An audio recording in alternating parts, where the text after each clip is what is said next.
बहुत से लोग अपने साक्षी स्वरूप को समझने के लिए मनन और चिंतन और अगर अंग्रेजी में कहूँ तो इंट्रोस्पेक्शन करते हैं। पर ये बात सहायक नहीं है तुम्हारे उस स्वरूप को जानने के लिए। तुम किस बात की इंट्रोस्पेक्शन करते हो? किस बात की? साक्षी का अर्थ है केवल दृष्टा। तुम्हारे साथ या तुम जो भी कुछ करो, कैसा भी कुछ हो, बस उसको देखने वाला। विचार मुक्त देखने की जब घटना घटे वो साक्षित्व है।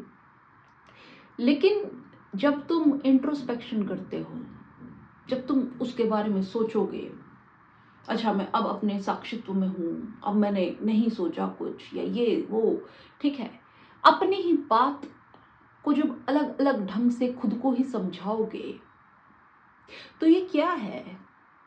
इसमें तुम कहाँ विचार मुक्त हुए? ये तो एक विचार से दूसरा विचार आता जाएगा, एक प्रश्न उत्तर, फिर प्रश्न उत्तर, ये श्रृंखला चलती रहेगी। ये तो तुम्हारा एक विचारों का जाल क्रिएट हो जाएगा, विचारों का जंगल क्रिएट हो जाएगा।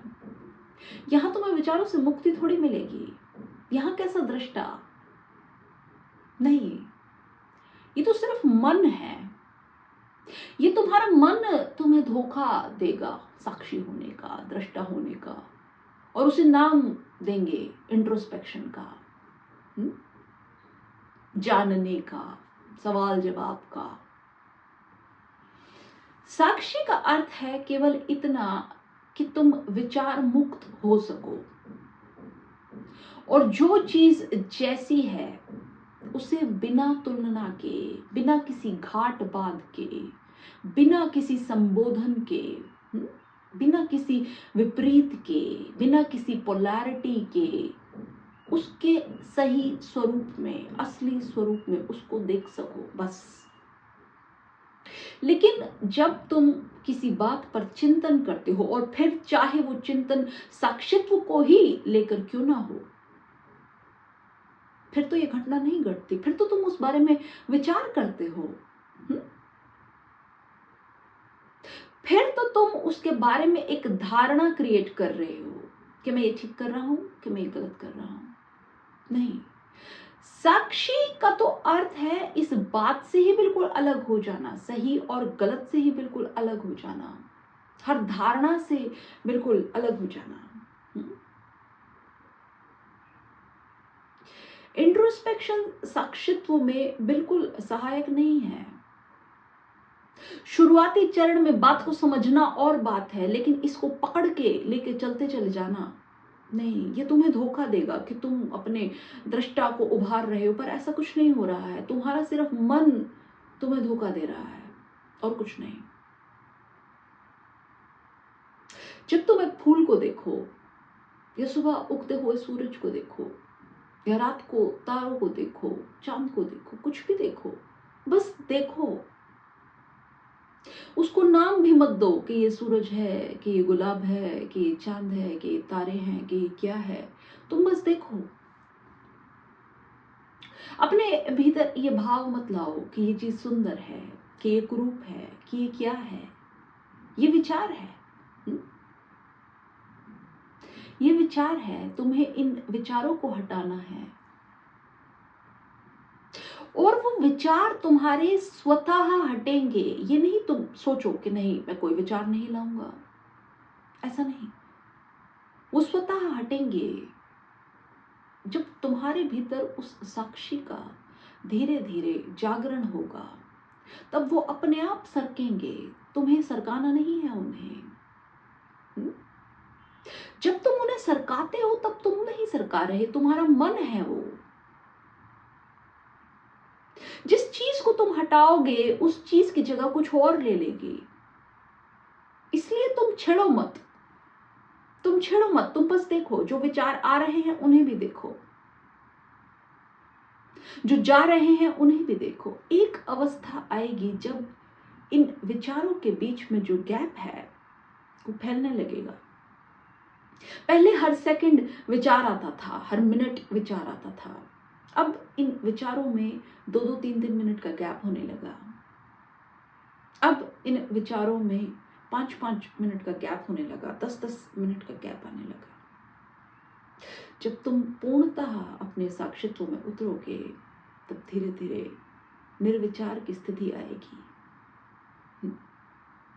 ये बादल इतने हल्के होते जाएंगे कि दिखाई भी नहीं देंगे। वो हुआ साक्षित्व। अन्यथा मन है, मन कुछ भी नाम दे सकता है अपने आप को। मन तुम्हें कैसे भी छलावे दे सकता है। मन को कुछ न कुछ उधेड़ बुन चाहिए। अब वो तुम्हें ये भी कह सकता है कि चलो साक्षी को जानने के लिए अब उस पर विचार करना पड़ेगा, उस पर मनन करना पड़ेगा, उस पर चिंतन करना पड़ेगा। पर साक्षी तो इन बातों का बिल्कुल विपरीत है। अगर तुम उस पर मनन, चिंतन, इंट्रोस्पेक्शन, धारणाएं ये सब बनाने लगे तो फिर तो तुम उससे उल्टी दिशा में चलने लगे। क्योंकि जहां साक्षी है वहां मन नहीं है, और जहां मन है वहां साक्षी नहीं है। दोनों साथ साथ नहीं हो सकते ना। तुम अपने मन को कैसे समझाओगे कि ये साक्षी है? मन कैसे समझेगा? क्योंकि साक्षी जब होगा तब मन तो खत्म हो जाएगा। और मन होगा तो साक्षी नहीं होगा। इसलिए ये दो बातें साथ साथ नहीं चल सकती। पढ़ाई के रूप में, शुरुआती समझ के रूप में उसके बारे में सोचना, विचार करना एक बिल्कुल अलग बात है, लेकिन अभ्यास के रूप में नहीं। ये तुम्हें फिर गलत डायरेक्शन में ले जाएगा। तुम्हें कोई इंट्रोस्पेक्शन नहीं करनी, तुम्हें केवल देखना है बस। सरलता से अपने स्वभाव के अनुसार, बिना किसी रेस के, बिना किसी धारणा के, किसी लाग लपेट के कि मैं ठीक कर रहा हूं, कि मैं गलत कर रहा हूं, कि मैं क्या कर रहा हूं। हर धारणा को गिरा दो और सिर्फ चीजों को उनकी पूर्ण अवस्था में, उनकी नग्न अवस्था में देखना शुरू करो। जब तुम देखोगे और केवल शुद्ध देखोगे और कुछ नहीं, तुम्हारे भीतर एक असामान्य गहराई उतरेगी, एक अलग गहराई उतरेगी। तुम्हारी आंखें और गहरी हो जाएंगी।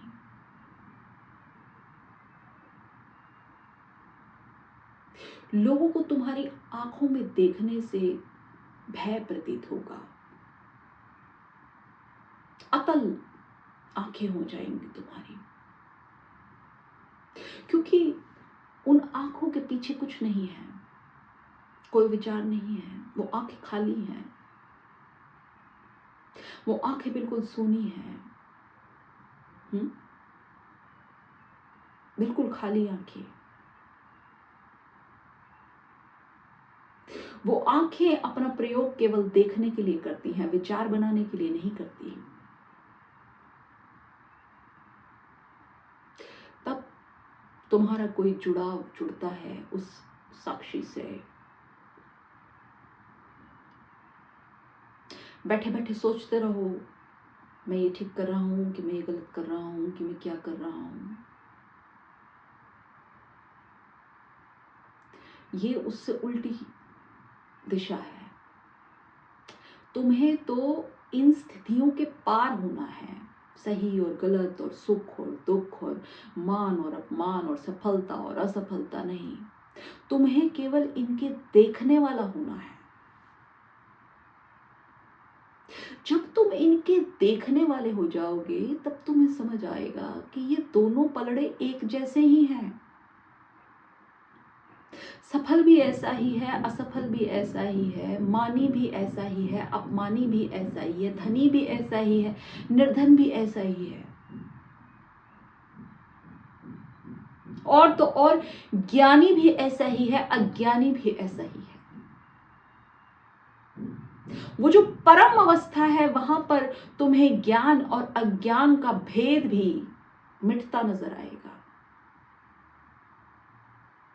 क्योंकि परम ज्ञान अज्ञान है कि किसी ज्ञान का कोई सार नहीं,